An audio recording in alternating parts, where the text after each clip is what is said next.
You know what? I'm just gonna say to Mark Domingo Cruz, even those youth anyway.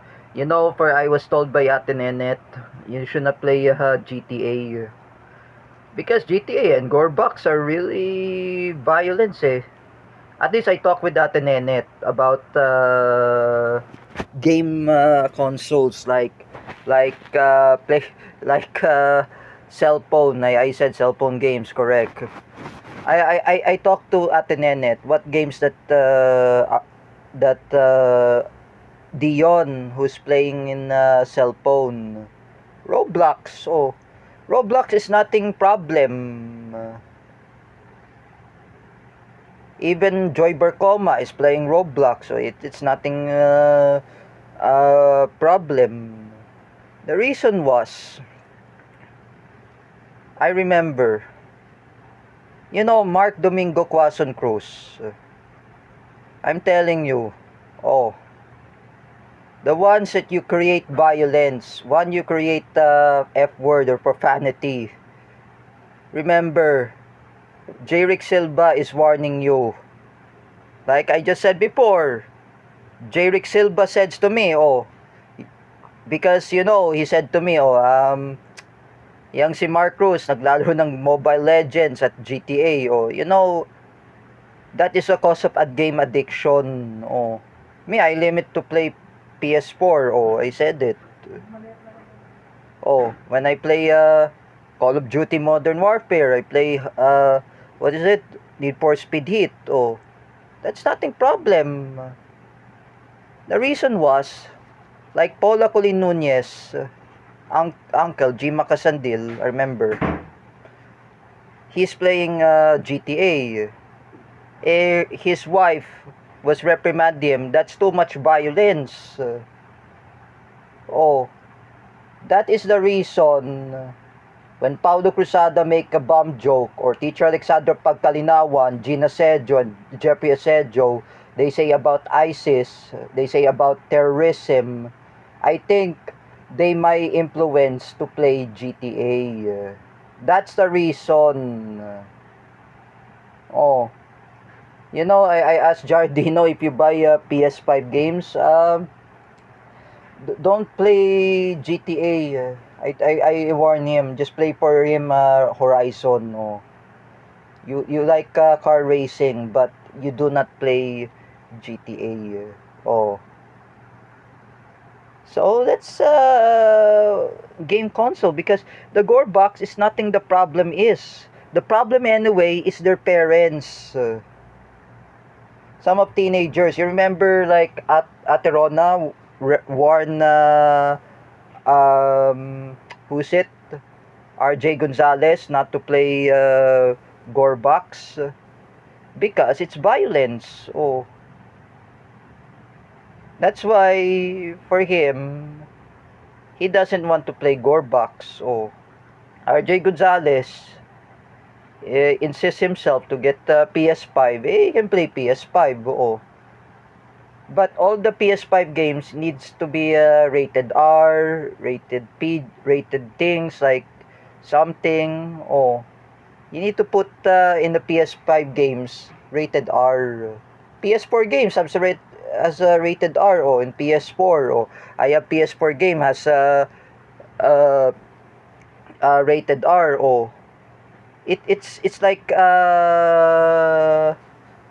PG. Oh, like for example, if you watch a movie, if you watch television, oh, if you watch Provinciano, or if you watch Batang Quiapo or Sigabo, oh, there is rated SPG. Oh,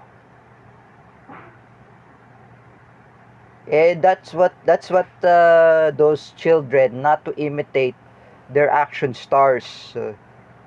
Oh, and here's the one thing I could say. Oh, I just said before to Mark Domingo Quason Cruz. Oh, I'm telling you, Teacher Alexandra Pagkalinawan in my content blog. I'm telling you, do not play GTA. You know, Mark Cruz, you're addicted in GTA. Oh, do you even know that Teacher May Tiburcio has already stopped playing GTA because she was reprimanded by your nephew, Rafael? Oh, because GTA is the cause of problem. Dre, ayusin mo to. Walisin mo muna dito, Dre. Dre, Mm. tanggalin mo to, tapos walisin mo. Tapos kami iba. Tapos kunin mo yung mga tsinelas sa ilalim, ayusin mo isa-isa na.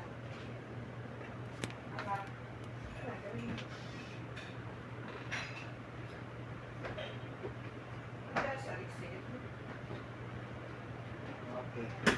Let's continue my content. Mm. Oh, this is the reason why those children not to be immature. Oh, you know, Mark Rose, if you imitate immatures like Zachary, oh, the tutorial of Teacher May, even Michael Sarmiento, the student of Teacher Marisa, this will be happen to you, immature. Me, when I talk Zachary, 2017, he always make fun or he say he play GTA or I don't like too much GTA. I say to our to to Zachary. Zachary, the tutorial teacher May way back 2017. I told him it's too much violence. That's a reason for those kids are addicted in violence. Oh, you know that? Do you know what I'm saying? Those violence anyway, and their parents never monitor those kids or saying violence.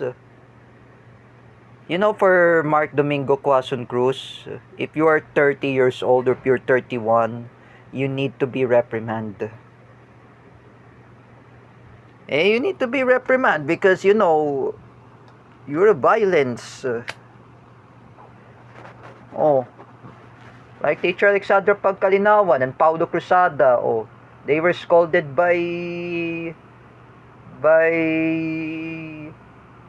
their own parents. Oh, because they say about ISIS. Oh, their influence anyway. I'm telling to Jerick Silva. Oh, GTA. That's a cause of violence. And even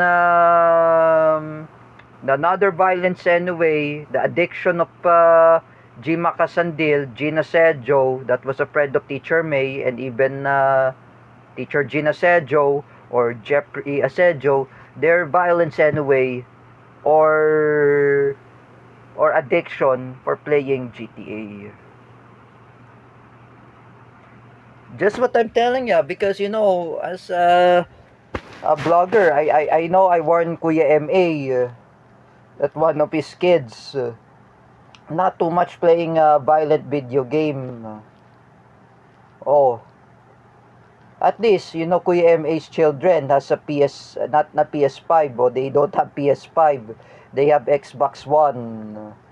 Same as Chris Soreta. Oh, um, Kuya MA's children, Adwarn, they can play Need for Speed. Oh, at least they like car enthusiasts.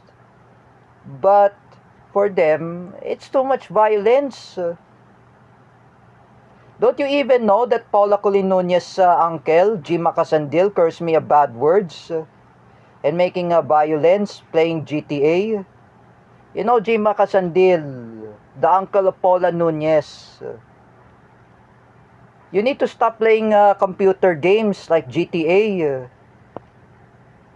Even Mark Cruz for PS4, he played GTA.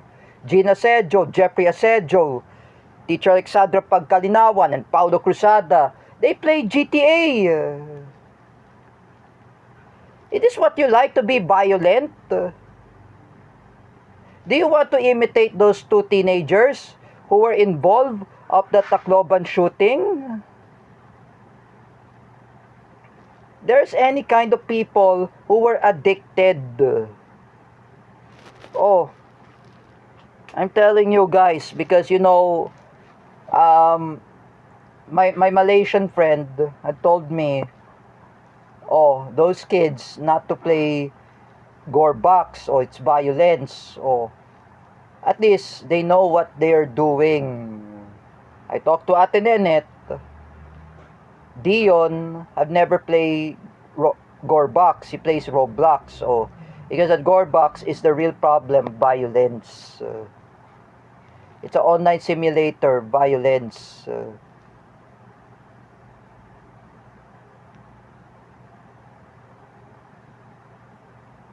Oh, that's the reason. When you play Gorebox,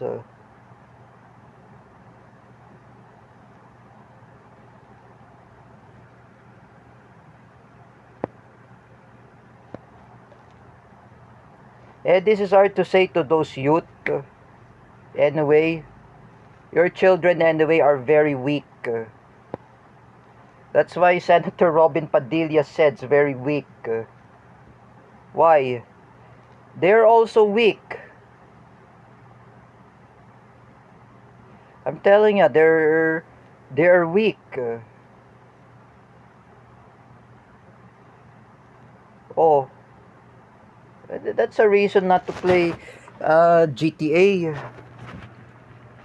You know, for people who play GTA, it's kind of violence. You know, there is my accusations against all of you. Mark Domingo Cruz, Teacher Alexandra Pagkalinawan, Paulo Cruzada, Gino Sergio, Jeffrey Asedio, and G. Macasandil. You need to stop playing GTA. You know, I'm saying to you, Nigel, if you follow Mark Cruz in Instagram, I just want to tell you, pagsabihan mo yung kupal na yan, like I said, you know, this Mark Cruz is addicted to playing GTA. You know, Nigel, if I put you in my enemy list, you should not defend Mark Cruz. Nigel Ernesto de Veria, I know you're good at drawing compared to Cedric Mariano, or Joshua Arroyo, or Jordan Bunagan. I'm telling you, Nigel Ernesto de Veria, reprimand Mark Cruz. Give him a warning to him that he has to stop playing GTA. That will cause him a violent. He says a bad words. He says about, what is that word? Asshole word. He says about F word. Oh, what is that? Motherfucker word. Oh, that's really a bad word. You need to reprimand him. You need to tell him to stop with this bad mouth. Oh, you know, for me, I never want to say bad mouth. I don't say bad words. That's the reason that Mark Cruz is playing GTA. He imitate bad words. Oh, me, I never say bad words too. Oh, me, I limit my bad words also. This is hard to say.